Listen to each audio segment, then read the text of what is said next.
this particular series, we'll be talking about how travel can actually be used to support your well-being and your growth. So without any further ado, we're flying off to Kerala.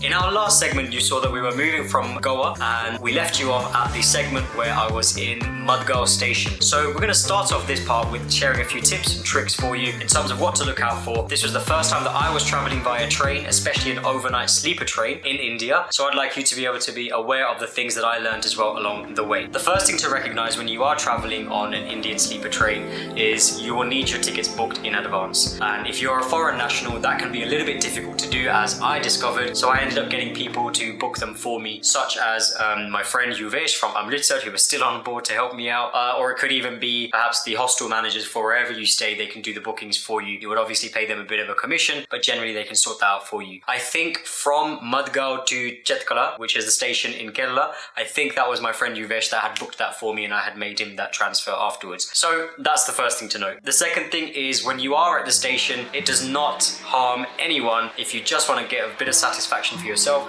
to go and ask somebody, whether it is the station commanders, the police officers, even another traveller, for example. It's busy enough and it feels safe enough for you to just ask, you know, can you just double check my ticket? Is this the right platform? Where am I looking at? And that's exactly what I did. So very kind souls then kind of told me, look at the boards, and here's what the different codes mean. So the first code that you will see is literally just the name of your train, the number of your train. Check that out with your ticket. Make sure the destination is correct. Do be mindful that the time is slightly different. On my ticket, it had 10:50 p.m. due to depart. On the departure board, it said 10:40 p.m. So it's always a good idea to get there a little bit earlier. The second thing to note, as you can see on this footage, is the coaches. So your ticket will actually tell you where your sleeper coach is, the name of the compartment and the booth, for example. So it's worth looking at, well, which area of the the train is that going to be at, the front or the back, so that you can stand in accordance to the platform as well and make an easy transition into that. I then went and had a bit of time to spare, so I just went to the local cafeteria,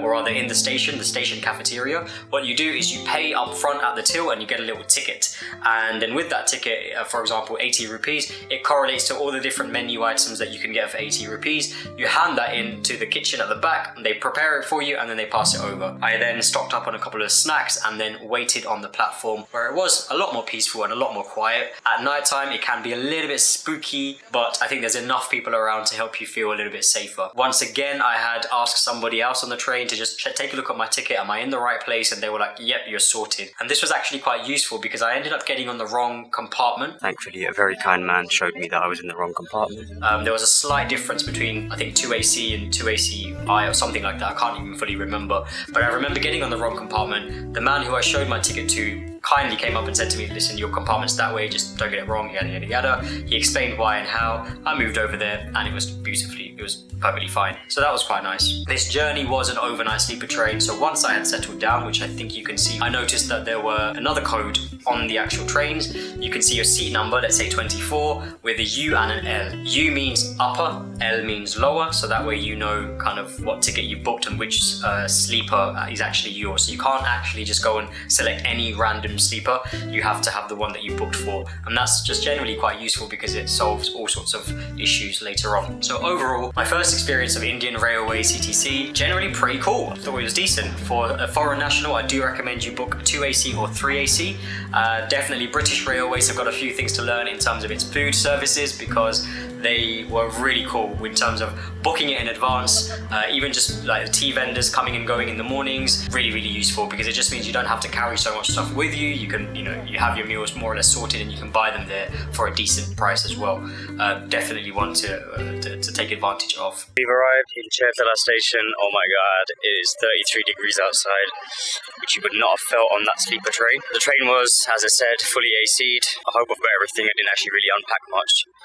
It was really organised, civilised. There was food people coming in and out so often. Like British Railways, I think you need to step up your game a little bit when it comes to serving food. But yeah, we're now at Chertala station. Got a bit of a walk down to actually get out of the station. Find myself an auto to get myself to the...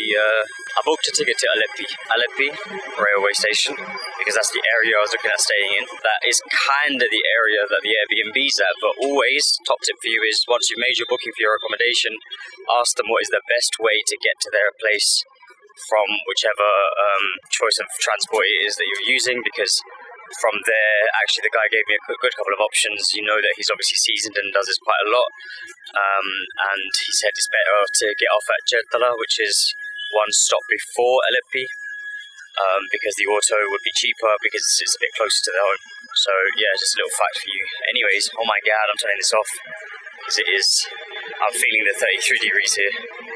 Probably also something to do with the fact that it's middle of the day, coming up to 2 p.m. So I'll catch you guys in a bit. Bye train. Thank you for a good first experience on the Indian railway system.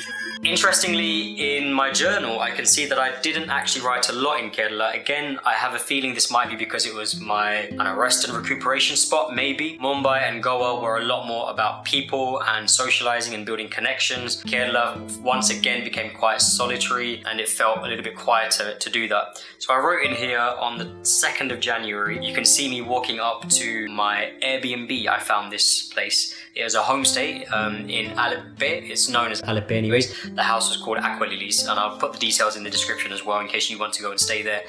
Really, really well looked after. There is a host who comes and goes. There is a live-in kind of chef or caretaker. Pretty decent in terms of being looked after. And I wrote in here, it literally feels like being in my Bangladeshi body, meaning your home in Bangladesh. This homestay is in Kumarakom, not that close actually to Alleppey, which is where I wanted to go, but Kumarakom had the more affordable accommodation. I actually paid £22.43 for 2 nights stay in a home which is pretty much just your own, right? So I feel like I've got the best of both worlds again, the quietness, but also not too far away from Alleppey. It just requires a little bit of a boat journey to get there. On the first night, I went fishing. So once I had arrived, I kind of settled myself in. So the room is nice.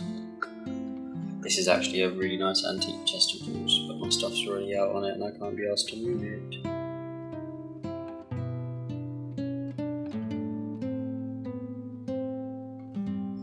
I like this place. It's giving very much, I suppose it's giving kind of village vibes. At least a house in the village anyway, not like a shack.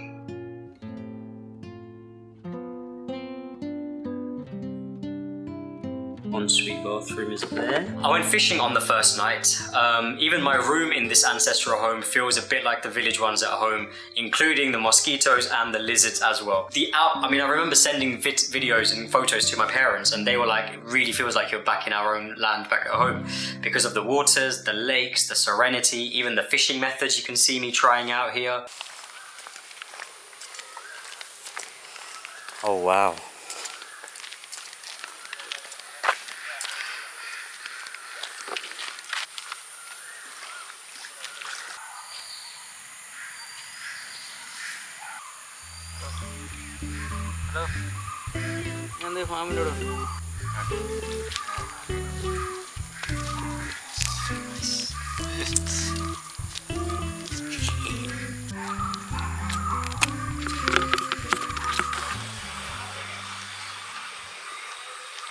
But what can you hear now?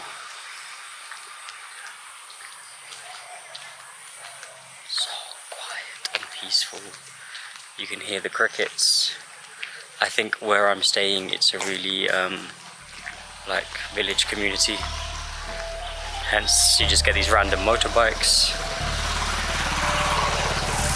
Even an auto rickshaw is rare to see. Look at some of these houses, man. I swear they've got to be resorts, because some of these be looking like mansions.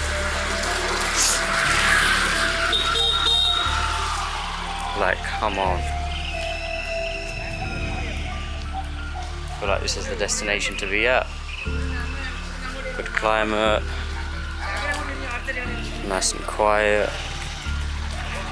Not sure how much global development there is here, but I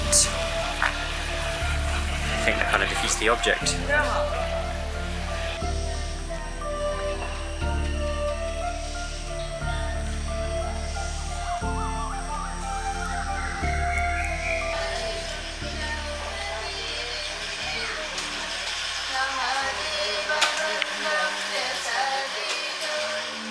Having home cooked food was also another blessing here. I believe I tried idli dosa. I can't remember. Maybe the pictures are there as well. But it was nice to have someone authentically cooking that kind of food for the homestay that you're staying at. In terms of being called a homestay, it literally just means a home away from home, and you're trying to get all the authentic experiences. The last time I tried to do that was Udaipur, but I was really, really unwell, so I couldn't take advantage of it fully. Here, I was kind of out and about. I would say I took advantage of it as much as I could. Day 2 of Kerala. On this day, I decided to take a riverboat cruise, if you like, along the backwaters of Alleppey, which is what they are famous for. On the day, I also kind of ventured around, walked around, tried to look for some Bharatnatyam classes just to get some authentic South Indian culture as well, or to understand some of that. So I started off by this boat journey on the backwaters of Alleppey, and I had the whole boat to myself, which was pretty rare but also pretty cool, and that's probably because I started quite early for my day. So I've just got onto this. It's near Cheap Uncle Bridge. Cheap Uncles, you know, we've all got one of them.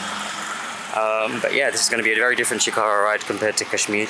I'm really, really desperately hoping I get to see some lilies like the video that Uncle sent me from back of the host. But let's see what happens. The backwater cruise in Alleppey was really peaceful. I don't know why I keep getting drawn to water, and more recently I did the Knowing Yourself Temperaments course by Mohammed Isaac, the Knowing Yourself company, and I recognized that perhaps being drawn to is part of my temperaments, part of that phlegmatic or that melancholic temperament of water. Maybe that's why even in Udaipur, in most places around the world actually, I get drawn towards lakes or greenery and just the sounds and sights of water, which you can see here. It's so peaceful. You have the whirring of the boat, of course, but you very kindly actually just stop the boat and let me sit on the end of the boat, very carefully obviously with my camera, just taking the sights and sounds. It was beautiful weather, as you can see, really bright blue skies, and the lotus flowers were in full bloom. After that tour, I went on to discover a few more hidden gems of Kumarakom, which included, in fact, I'll actually tell you now, I went to Kottayam, I believe. Kottayam or Alappuzha, not entirely sure, but my tickets are saying that I ventured around a little bit right nearby. So I actually went to the second oldest mosque in Kerala, which was heavily built out of wooden architecture, which you can see on this tour that myself and a couple of other people were on, free of charge of course, and the imam was taking us around. It's always a good idea to pay some kind of donations just for the upkeep of these mosques and all these heritage sites if you are going to be looking around. So in the meantime, do enjoy the tour of the second oldest mosque in Kerala. I'm not even going to try and pronounce the name because it's very, very difficult to do that, but I will write it in the description, or you can see it on the screen here.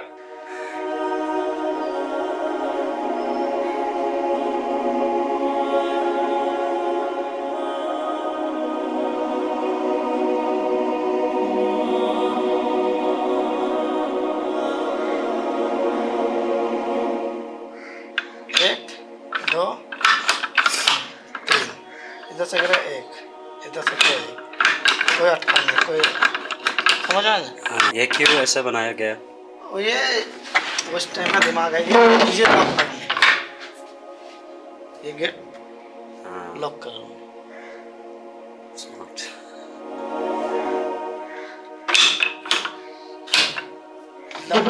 Gate हुआ, इसे इधर lock करके पहले चारों तरफ अंदर से lock करके ये गेट लगा के, अभी चाबी नहीं है, अभी चाबी नहीं है, ना भी नहीं है, पता ये यहाँ पर दगाने का जगह ताला लॉक करने का था अभी। अच्छा,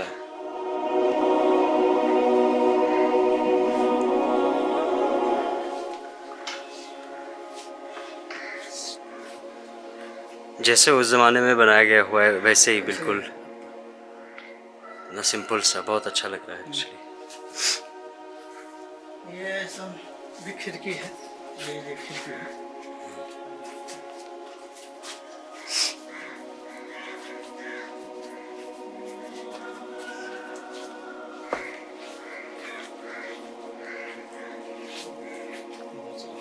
ये इधर नमाज के लिए है, तेज आवाज़ आने के लिए, साउंड आवाज़ आने के लिए है। अच्छा,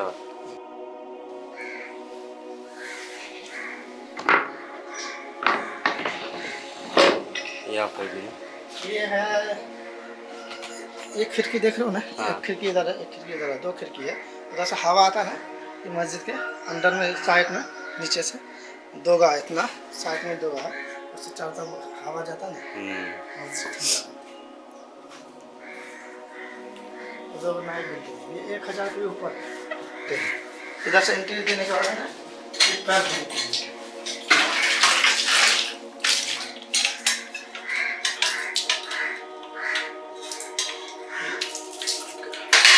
मलयालम बोलता उट्टे कल्ली, मलयालम बोलता है। अच्छा। बाकी हिंदी में हम लोग एक पत्थर है।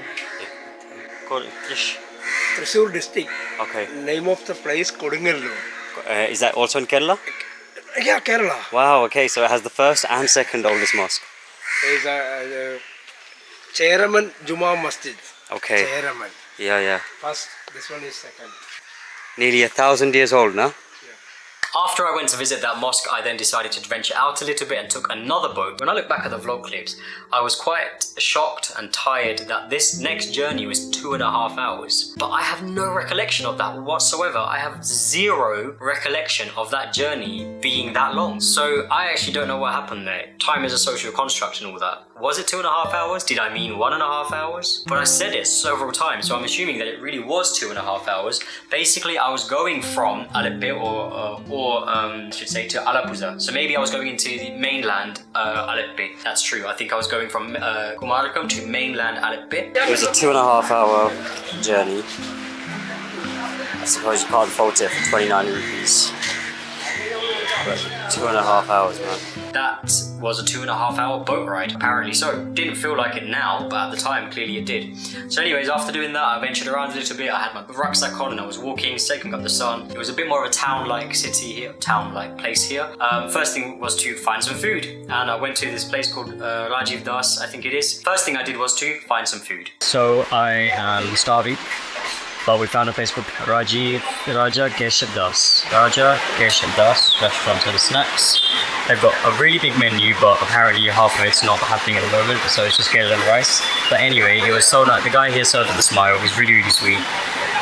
And I asked him if the chicken here was halal, and he didn't judge me. He didn't even have a judgmental look. He didn't look confused. He was like, everything here around here is going to be halal. So it was really, really sweet. And basically, I've got the kettle and rice. It's like a platter. There's various bits and pieces on it, and then there's chicken as well. So as you can see, it's really, really nicely laid out. Papa, sambar he even offered. I have pineapple juice made for me as well. Curd. Let's go for it. Bismillah. First of all, always start with the rice. Take my boli. Bismillah. Nice. These are some poppadoms, I believe. Alright. Nice.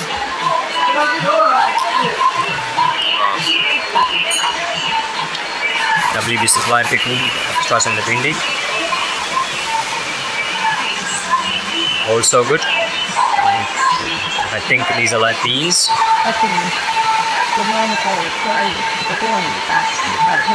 Anyways, I'm gonna finish up. Bye. After munching my food, I went and bought myself a mundu, I think it is called, or a dhoti, which was pretty cool. If you are on my Instagram, you would have seen me try to wear one. You would have seen the reels for that, and if you haven't checked it out already, head over to the Instagram to go and find that clip. And then what I did was, as I was kind of walking around on that day, I was looking up local Bharatnatyam classes or cultural events that were happening, and one lady called Renjitha actually reached out to me, and she was a little bit further away, but she said give us some time and we can meet at her studio, which was next to her house, and we can talk a little bit about the arts that she engages in, which was a wonderful experience because I was really, really strapped for time. I had to make sure that I got the last boat back to my house stay. I did end up managing to meet her. Now we can meet Renjitha and her husband and her family in the last video of this series where I'll be talking about humans of India, but for now let's enjoy exactly what it was that she has to offer.